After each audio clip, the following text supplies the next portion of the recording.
Hey everyone, welcome to Coffee and Oatmeal with yours truly, Mr. Nobody. Today I want to start taking a dive into wealth inequality and the Federal Reserve.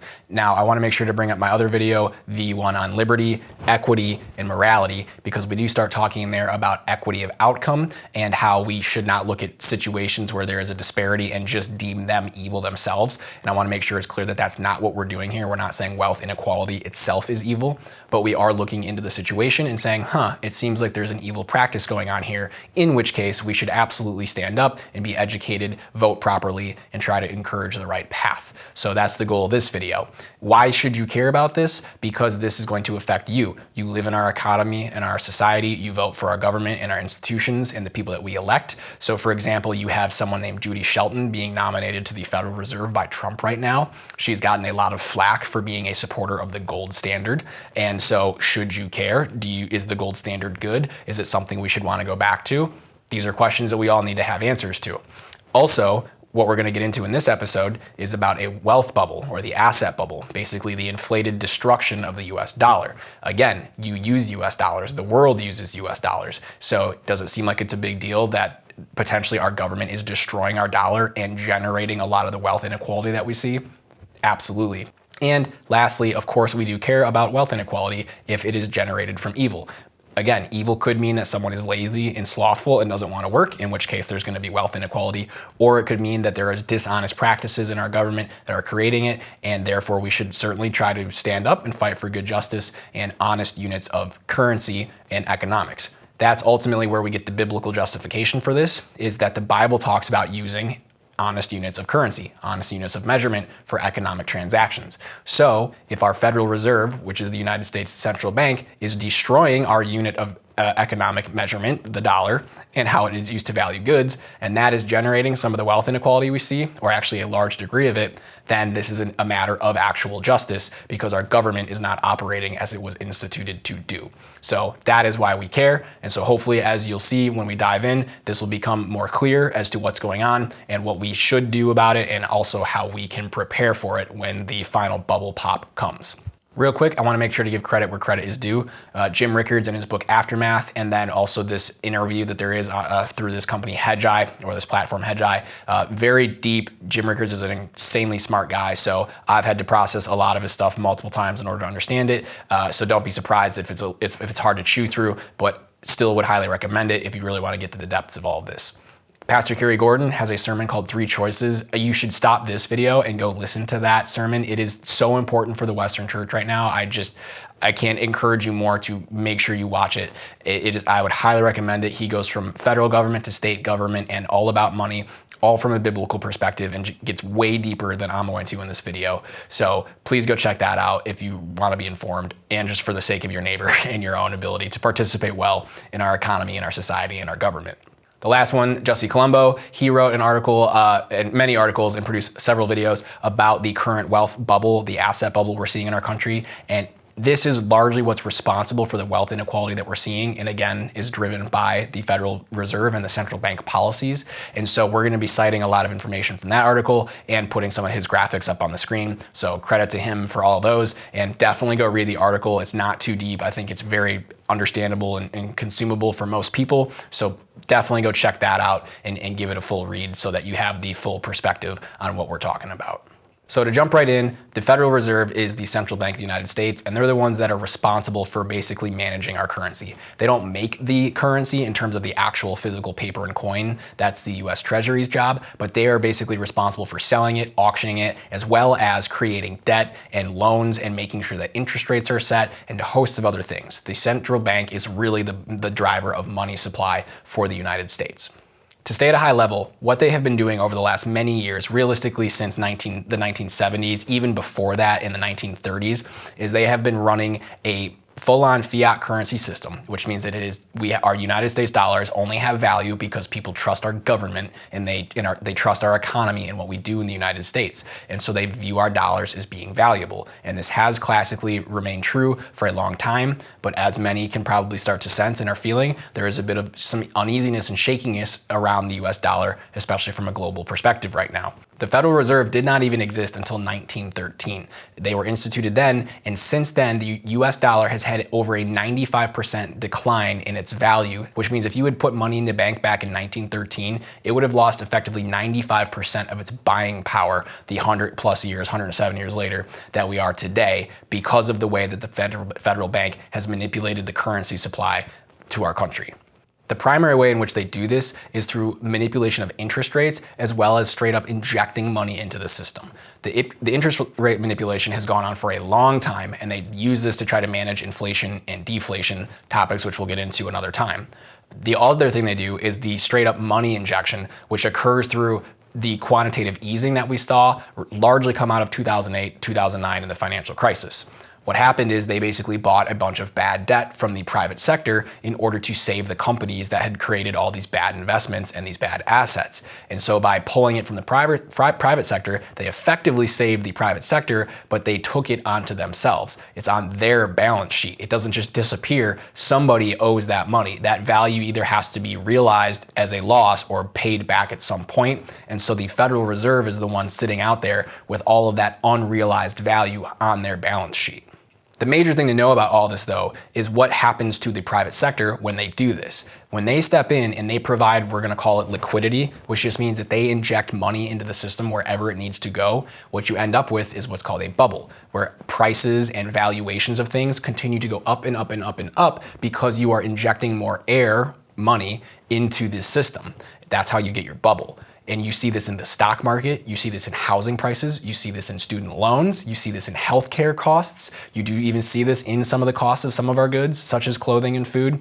Other goods, such as TVs and electronics, tend to go down because of the advancement of technology and the manufacturing processes that can make it cheaper and cheaper over time. But a lot of the other things, as we have seen and as the continuous cries grow within our country, have become ridiculously expensive and out of reach for a lot of people. This is where you get your wealth inequality. Because the Federal Reserve is coming in and keeping all of these institutions afloat, we're going from banks all the way up to the companies that they are now buying junk bonds from.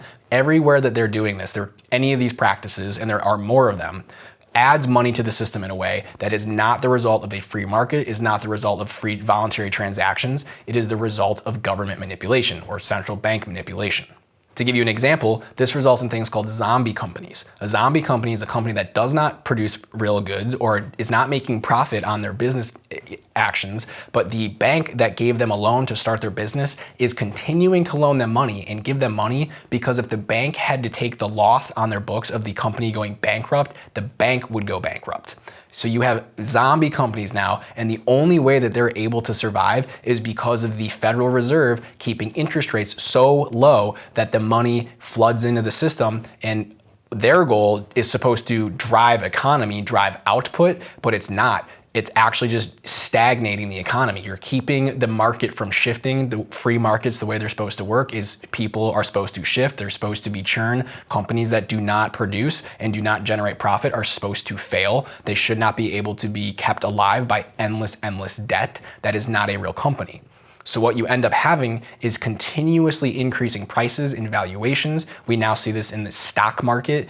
We haven't seen the inflation arise in the cost of bread or milk, but if you look at the stock market right now and housing prices, we are in a boom in the middle of a deflationary pandemic. Does that make any sense? No, it doesn't. When the economy shuts down, all of it should go down. But because of the Federal Reserve injecting all this money and keeping everything alive, just like you would in a coma patient with an oxygen tank, but instead of the coma patient, it's our economy and the oxygen is dollar bills. If you're keeping it alive on it, you're just inflating it. You're just injecting money into the system in order to keep it up. So the stock market has made all of its gains back since the initial crash from COVID-19. There is a housing boom. NPR wrote an article about it the other day. So hopefully it's becoming a little bit more clear that because the Federal Reserve is adding all this liquidity to the system, they are inflating the stock market because of how it's keeping companies alive, these zombie companies. They are performing all sorts of other financial actions that are keeping systems going by printing and debiting accounts and creating money literally out of thin air. For the Federal Reserve, it's as easy as digitally creating a debit account or a debit account for a company, telling them there's X amount of money in there and they can have it. That's all it takes for them to do it. So the way this all ties together for the wealth inequality is because most people in our country are not invested. They do not have houses that are going to appreciate with the market. They do not have stocks and bonds and ETFs that are actually going to grow. And again, the only reason they're growing is because the Federal Reserve is injecting money. It's not real good growth. It's not solid, stable companies growing, though there are elements of that. Like there are companies doing good things and having real growth, but the bulk of it right now is supported by these monetary policies. And so the people that are not invested, which is a large portion of Americans, I can't say the majority, but 40% of Americans said that they can't even come up with, I think it was $400 for an emergency. They would have to borrow it from a bank or a family or a friend for an emergency. That's crazy. So most people are not invested in these environments. Also, think about like wages. There are generally some degree of inflation adjustments to wages, especially for like salaried employees, but not nearly at the level that is going on in terms of the money supply and how the government is destroying the currency. The wages are not going to keep up. You're going to see stagnating wages for people, which we're already seeing, which is why you have the whole $15 argument that people should be making a livable wage, the whole 9 yards. There's a lot of depth there that we're not going to get into. The point being, because people are not generally in the market, are not generally invested, do not generally have housing that's going to appreciate in these communities where there is serious appreciation and inflation, they lose out. They are on the low end of it. And because of this, Pew Research already shows you have a declining middle class, you have an increasing upper wealth class, which is again, not the result of greed, although that's certainly at play. It's because they are the ones that are invested. They are the ones that have their money at work in the system. And when the entire system is getting blown up by an oxygen supply of money, they're going to gain. So this results in the wealth inequality because the dishonest metrics or the destruction of the what should be honest metric of the dollar is being destroyed and is no longer honest, is creating an offset to those who are in the system and basically playing the game, and those who are not in the system and not playing the game lose out. So where does this leave us? What can we do about this? Well, there's a lot of things. First of all is to be educated and help educate other people that this is what is happening. Second of all, there are some tangible things. I'll list off a few. There's way more, and we'll talk about more in some future content. But number one is to, if you have money and you have stuff sitting around, you have the ability to make some investments, it's probably good to consider actually putting some of that into investments right now. If the entire system is going to continue to blow up, which chances are it has a ways to go, maybe 4 to 5 years before a real bubble pop occurs, then if you're not in the system, if you're not invested in some way, you're going to lose out. Your money's not going to grow. You're not going to keep up with inflation. The value of your money is going to be eaten away and you will lose out and your buying power will be gone.